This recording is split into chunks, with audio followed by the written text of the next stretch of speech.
topics and opinions expressed on the following show are solely those of the hosts and their guests and not those of W4WN Radio, its employees, or affiliates. We make no recommendations or endorsements for radio show programs, services, or products mentioned on air or on our web.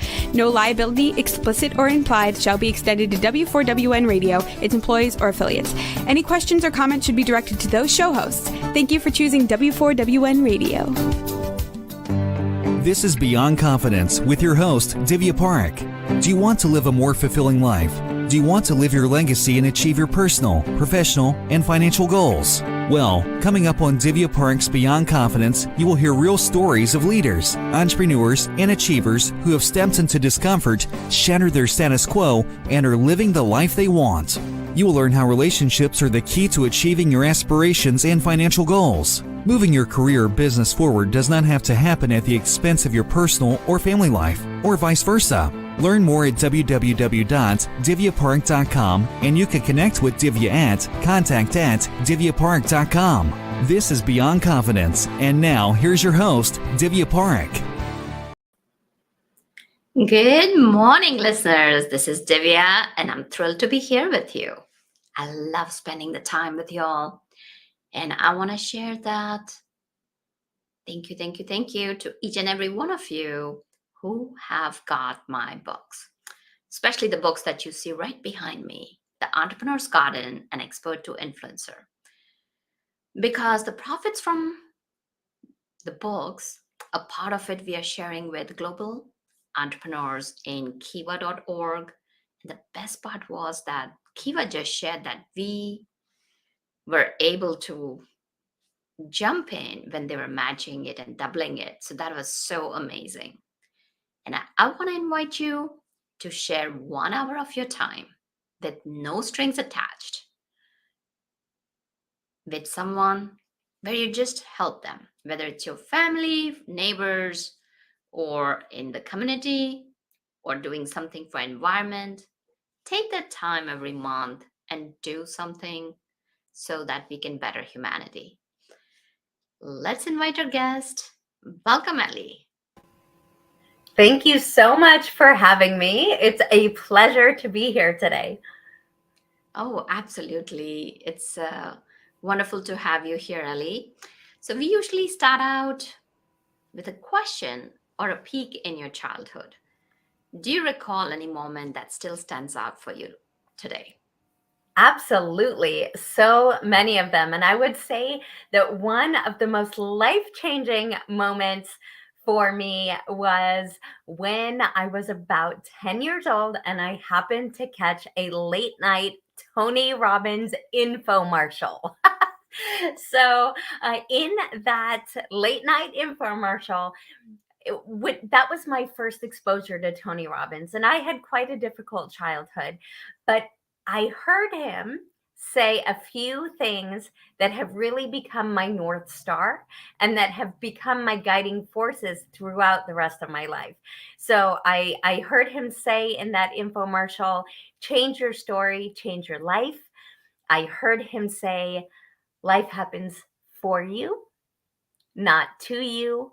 I heard him say proximity is power and to be mindful of the people that you spend time with.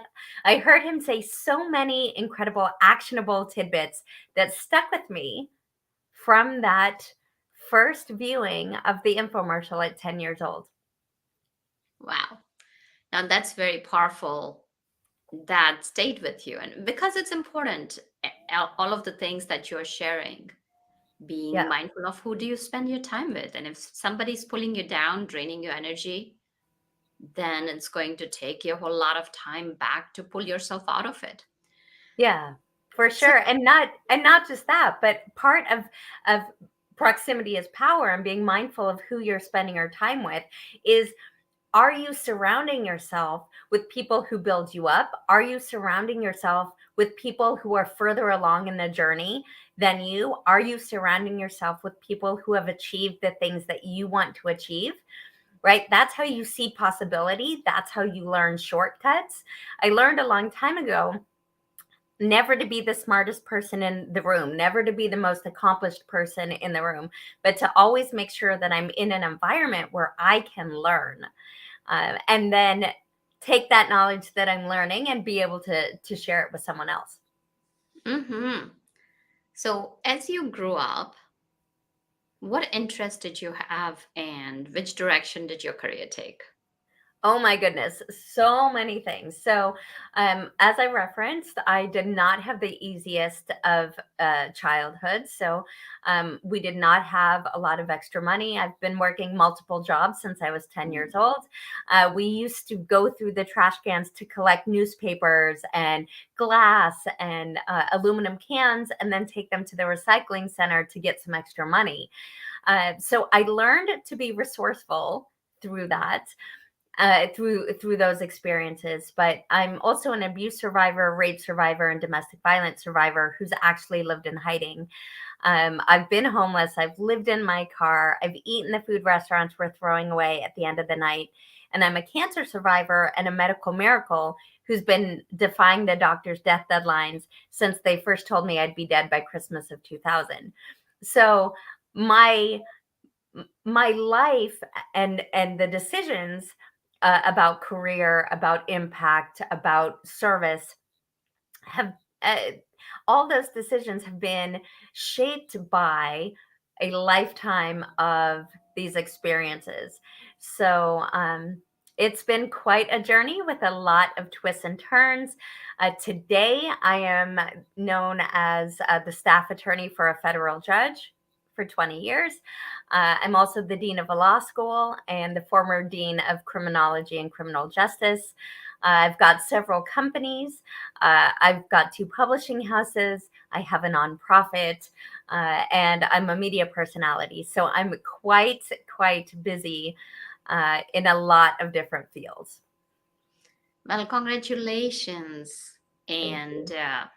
kudos to you for coming through such a tough journey and not letting it become your story, because that's one thing, as you mentioned, that Tony says is change your story, change your life. Yeah. And you did not let it keep you in a perpetual state of victimhood. You said, like, okay, I have seen this and let me take it and run through it and come out at the other end. Yeah, I So, mean, congratulations. thank you. That's why it was so pivotal and so instrumental that that little infomercial that I happened to see at 10 years old that made all the difference, because me hearing change your story, change your life, and then me hearing Tony talk about really what does that mean, right? What does change your story, change your life mean? It means we get to control the language that we use. We get to control the perspective that we hold. We get to control the meaning that we ascribe to things. And then if we train ourselves to use empowering language, to choose an empowering meaning, to always keep things in perspective, because no matter what you're going through, someone somewhere in the world has it worse. There's always people going through an even tougher thing. So to be able to keep that into perspective and then really to seal it all in with a practice of gratitude, to be grateful for what you have, to be grateful for the experiences. When Tony taught me, change your story, change your life, he was also teaching me to control the controllables, to control my focus, to train myself to find the good, to find the lessons, to find the blessings in even the most horrific of circumstances. And it's really learning those things and then implementing that on a daily basis that allowed me to navigate all of the challenging events and circumstances of my life. Yeah, no, and that's very, very powerful. So, and of course, these stories make such a great kind of, you're pivoting our topic is because you have mentioned that you're a media personality. And there is one is how do you connect with different media personalities? And then the second is that once they have said yes, then how are you a good guest? So let's jump into it. So tell Okay. us, like, what if you want to share? I know you have been on several media outlets. What is your secret Well, I've that done, gets yeah. the podcast host or, print or TV to say yes to you? Yeah, so I've done over 200 media appearances on television, radio, podcasts, and in print in the last 18 months alone. So that is a lot of media. And one of the things that I always teach people and help people is the opportunities are out there and to start locally.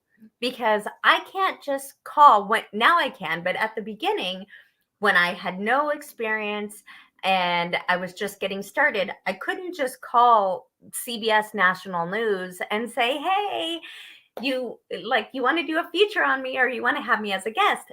I hadn't earned my way up to that yet. Now, with over 200 media appearances in 18 months under my belt, now they can check me out. Now they can see kind of the depth and breadth that I have and how I appear on camera. And so now I've earned my way up to that level. But when you're just starting, there are so many opportunities at a local level. If you look on Facebook, say you want to get into podcasts, you want to be a guest on other people's podcasts, there are several Facebook groups, there are several meetup groups based for people who have a podcast who are looking for a guest.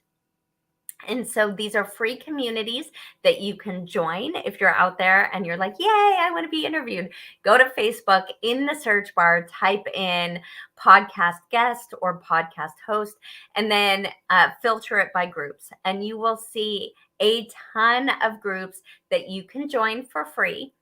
And in that, it's almost like an interactive posting board where people who have podcasts who are looking for a guest will say, "Hi, I'm the host of such and such podcast. I'm looking for guests to speak on the following topics."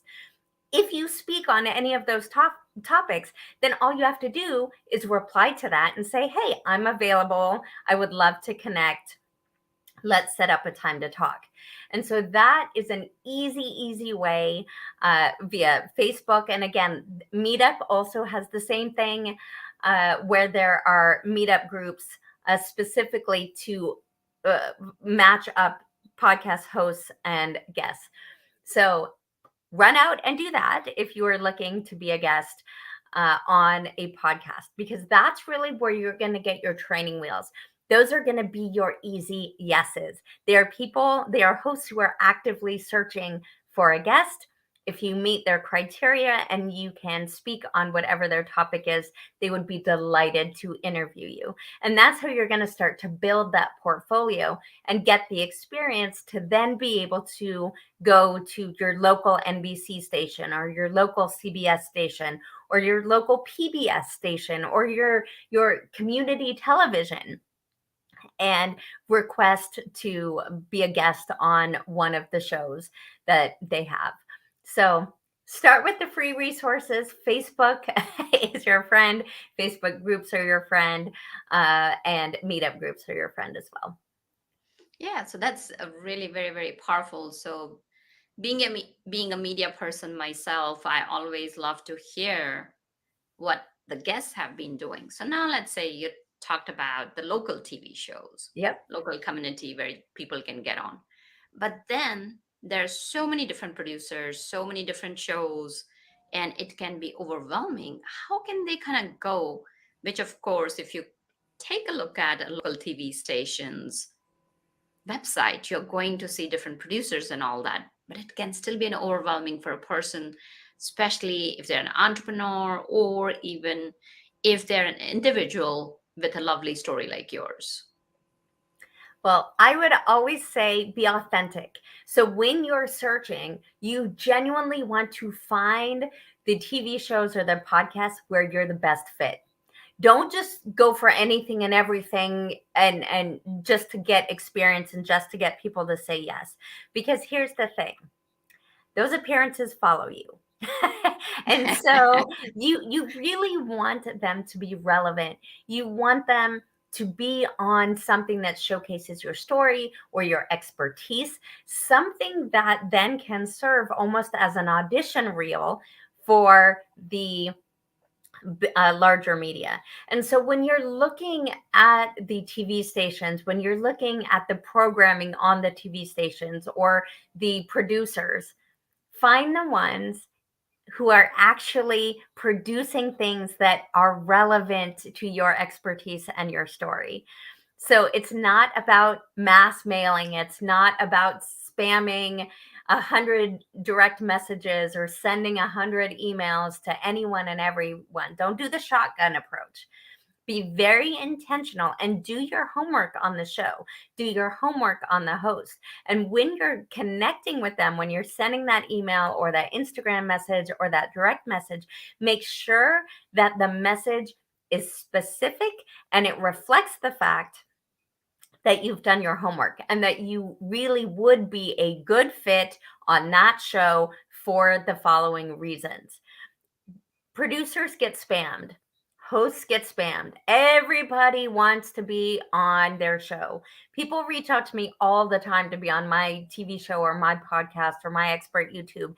And they're generic messages. They're, hey, I want to be a guest on your show. I'm not going to respond to that. I respond to the ones that actually say, hi, Ellie. I love your show. I was really moved by your interview with Anthony Trucks. It was so powerful when he mentioned that really we should focus on the journey, not the destination. You know, I've been able to implement that in my life, and here's how that has shown up, and here's what I love to do and why I think I would be an excellent guest. Some way to show in that communication that they've done their homework, they know who I am, they know what audiences I serve, what messages resonate with me. They've shown me that they've actually watched the program or listen to the program. They've demonstrated that through actionable takeaways that some of my guests have shared. And then they've circled it back to why and how they are a good fit for not only the messages that I like to share, but for my programming and for the audiences that I serve as well. Yeah, definitely. And it's always about building that human connection. Yeah. And especially with the advent of social media, Zoom, and so many online platforms, we have lost that personal touch. Yeah. And I gotta share that a couple of guests that have stood out for me is where they send me a personal card after the show was done with a simple thank you, and just a beautiful taking that time to handwrite it. Yeah. And then one guest had sent me a handwritten note. Oh, I'm super excited to be on your show. And what that does is it's creating that human connection. It's taking that one step forward above and beyond the emails. Yeah. So Ellie, as you're mentioning about when you create that human connection, when you are spending some time, it shows, because if you spend time to get to know, it's not just kind of showing up. And that will help us segue into the second part, that if you have done your research on your host, then what will happen is you will be able to bring the points when you are showing up as a guest so that their audience can benefit. Yeah. Because always remember, when you lead with value, if you cannot be of service, then leadership is beyond you. You cannot be a leader. So the goal is to provide value. The goal is to deliver solutions for their audience. And when you're doing that, it builds the connection not only with the host, but it also builds the connection with the audience.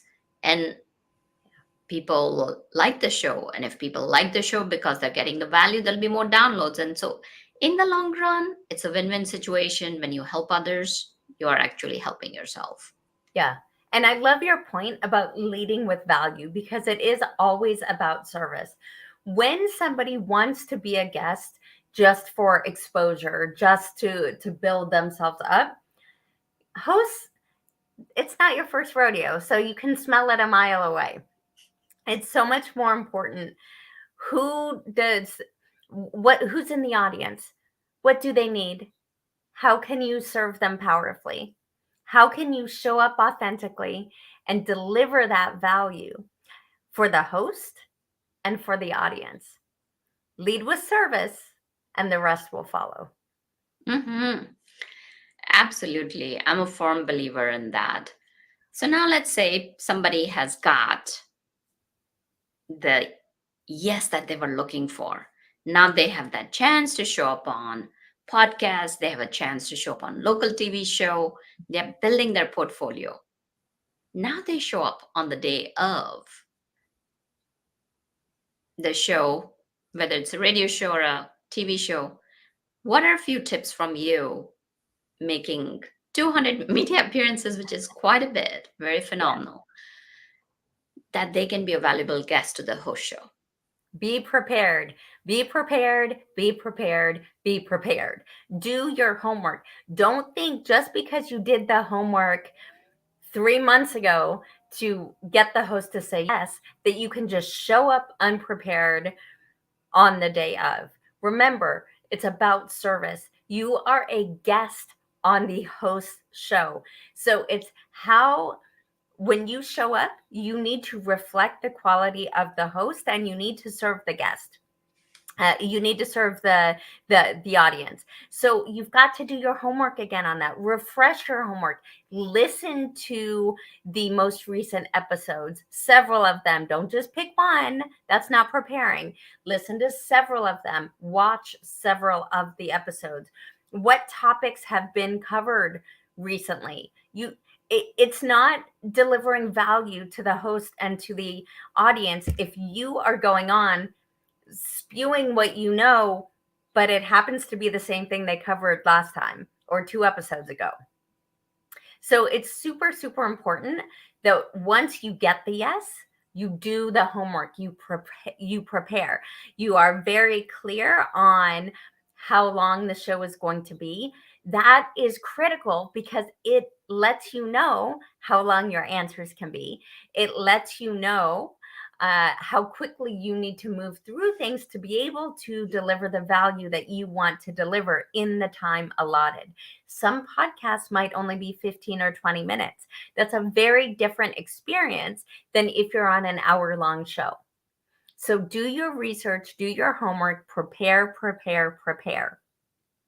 Then make sure that on the day you show up, you got good sleep, you are well rested, you've eaten something beforehand. There's nothing worse than a rumbly tummy or, maybe not being as sharp because your blood sugar's low.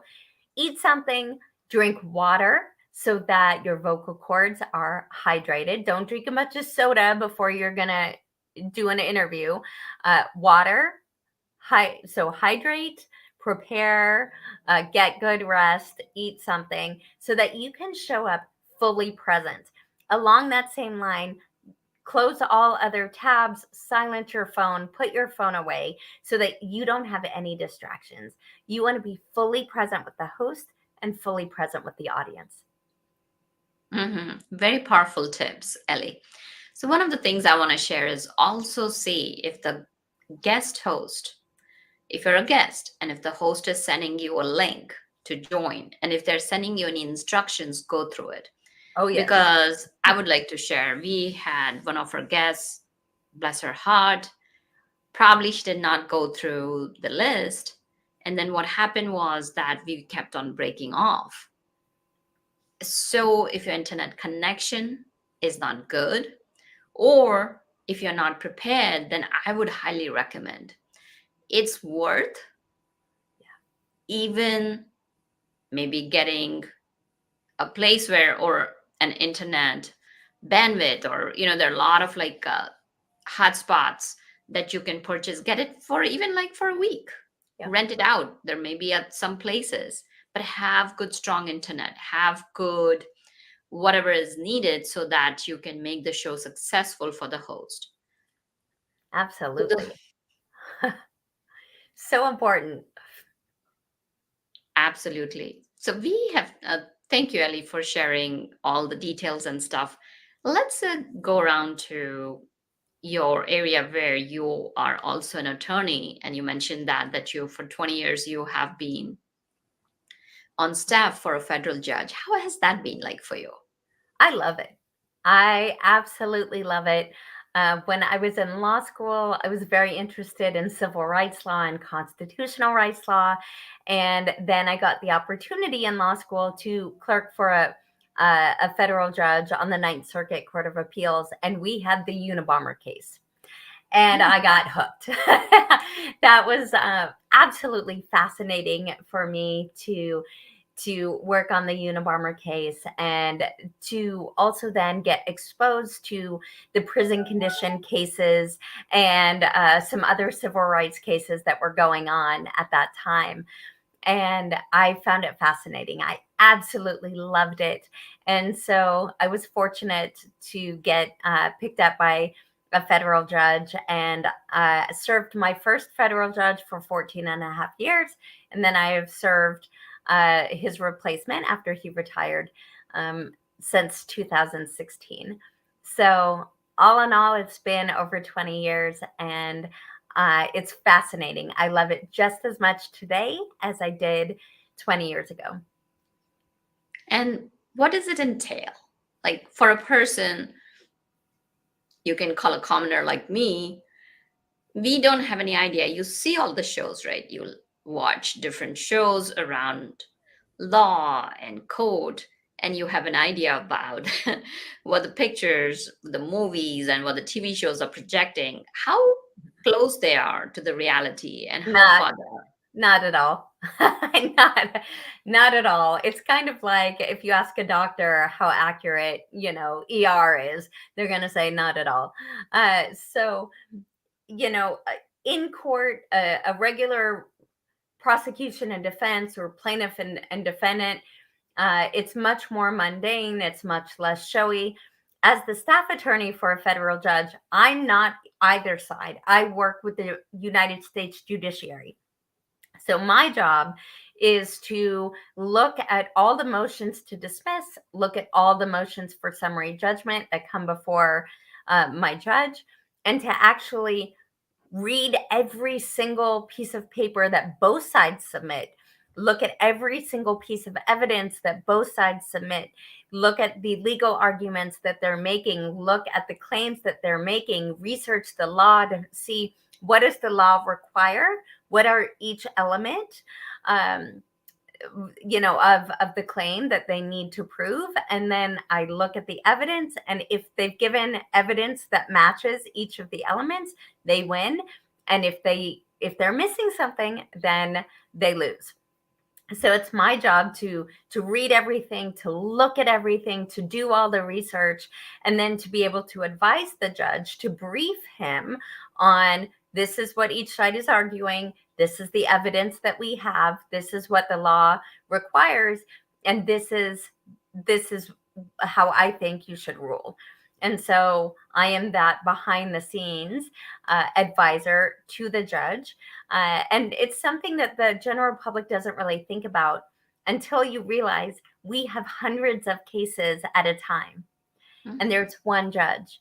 And he's often on the bench listening to other cases. So who is the person working on the rest of the cases? Who is the person that's actually reading every single thing? I mean, case files can be thousands of pages of arguments and evidence. And so it's my job to go through all of that. Wow. Ooh, I can just imagine the gravity of the work and the seriousness of your focus that you got to put in to provide justice to each and every one. So I'm just kind of curious, and you can feel free to say no to it, is that when you're reviewing it, and as you mentioned that there may be some piece of evidence that may be missing, so do you go back and tell either of the side that this piece is missing and you need to submit it, or nope, it's just upon the lawyer? No, we can't do that. So the role of the judiciary cannot be, if I go to the prosecution or to the plaintiff and I say, oh, by the way, your case looks good, but you're missing these pieces of evidence, I'm helping that side, which means I'm no longer neutral. It's not, I cannot advise either side. I cannot help other side. We are neutral. We are impartial. It's the attorney's job to make the arguments. It's the attorney's jobs to submit the evidence and to put their best foot forward to really argue their case. That's it. The attorney's job is to be the advocate of the client. The And okay, judge has to be neutral. that makes sense, that when we say that the justice system is impartial and that's how you're able to bring it, and it is the attorney's job, Yeah. whoever they're representing, to make sure that they're putting their best foot forward. Yep. You got to give us the evidence that we need to rule in your favor. And if you don't, that's on the attorney. And the judiciary cannot, like, we have to stay neutral. Mm-hmm. What an interesting, how should I say, like, interesting insights, because when you're on the outside, you have got no concept as to what's going on behind the scenes. So thank you for sharing that.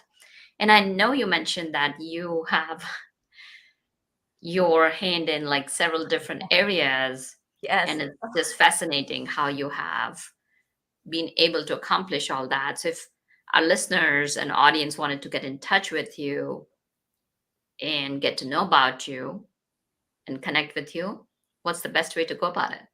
So you can go to my website, which is ellieshefi.com. There's a banner at the top that gives you a ton of free resources that you can download. So it says free gifts or free resources. Go there, help yourself to anything that you think would benefit you. It's all there, free of charge for you to be able to download. Well, fantastic. And if you were to give our listeners actionable tips for living a joyful life, for moving through the challenges and changing their story, what might those be? Practice gratitude. First and foremost, practice gratitude. I promise you, no matter what is going on in your life, someone somewhere has it worse. There was a pivotal moment in my health journey where I had been in the hospital already about 9 years, off and on, and I was done. I was in so much pain. I was so tired of the testing. I was so tired of the surgery. I was just exhausted. And it was a day that I laid in bed at Vanderbilt Medical Center in Nashville, Tennessee. And I looked up at the ceiling and I said, okay, God, you win. I'm done. I'm done. I don't have any more fight left. Just take me now. I'm done. And it was on that day that the porter came to get me to take me to some other excruciating test. And that day, he took me in the wheelchair down a different route than he'd ever taken me before. And on that day, he took me down the hallways in the ICU where everyone was on a ventilator. Some people were paralyzed from the neck down and on a ventilator. Others were in a coma and on a ventilator. And as I looked into room after room after room of everyone who was either paralyzed from the neck down and on a ventilator or in a coma and on a ventilator, I got it. And I said, thank you, God, for my pain. That I can feel such excruciating pain in every cell of my body, because it means that I have nerves that are connected and synapses that are firing and messages that can travel. It means I can feel my feet. It means I can feel my fingers. It means I can feel all of me. And what any of those people in room after room after room would give to feel for one day the pain that I was feeling. Gratitude. That's beautiful. Ellie, thank you for being so vulnerable and sharing your story. That is so powerful. And your story is so inspiring, just to go through all that and not giving up. Thank you. Yeah. It's Gratitude, perspective, right? No matter what you're going through in life, there are things to be grateful for, even pain. Be grateful for the roof over your head. Be grateful that you have a floor to walk on. Be grateful that you have feet. Be grateful that you have legs. Be grateful that you have a bed to sleep in. Be grateful for the water that you can brush your teeth with, or for the water you can shower with. Be grateful that you have something to eat in the refrigerator, even if it's not something that you're excited about. Be grateful that you have a refrigerator. Be grateful for whatever the case may be. Make a list, practice gratitude. And they call it practice because it is a daily practice. Oh, that is so powerful. And thank you for sharing that, because we take so many things for granted, and gratitude is the fuel that can give you the grace to experience life. Yeah. Thank you, Ellie, for joining us. We really appreciate you, and I wish you all the best in all of your endeavors and good health. Thank you. And Thank you for having me. It's been a pleasure. absolutely. So thank you, Ellie, and thank you, listeners, for joining us, because without you, the show would not be possible. You are there, you are a family. Reach out to us and share how we can serve you, how we can support you. And thank you, Juan, for making the show technically possible. And until next time, be well and take care. Thank you for being part of Beyond Confidence with your host, Divya Parekh. We hope you have learned more about how to start living the life you want. Each week on Beyond Confidence, you hear stories of real people who have experienced growth by overcoming their fears and building meaningful relationships. During Beyond Confidence, Divya Parekh shares what happened to her when she stepped out of her comfort zone to work directly with people across the globe. She not only coaches people how to form heart connections, but also transform relationships to mutually beneficial partnerships as they strive to live the life they want. If you are ready to live the life you want and leverage your strengths, learn more at www.divyaparekh.com. And you can connect with Divya at contact@divyaparekh.com. We look forward to you joining us next week.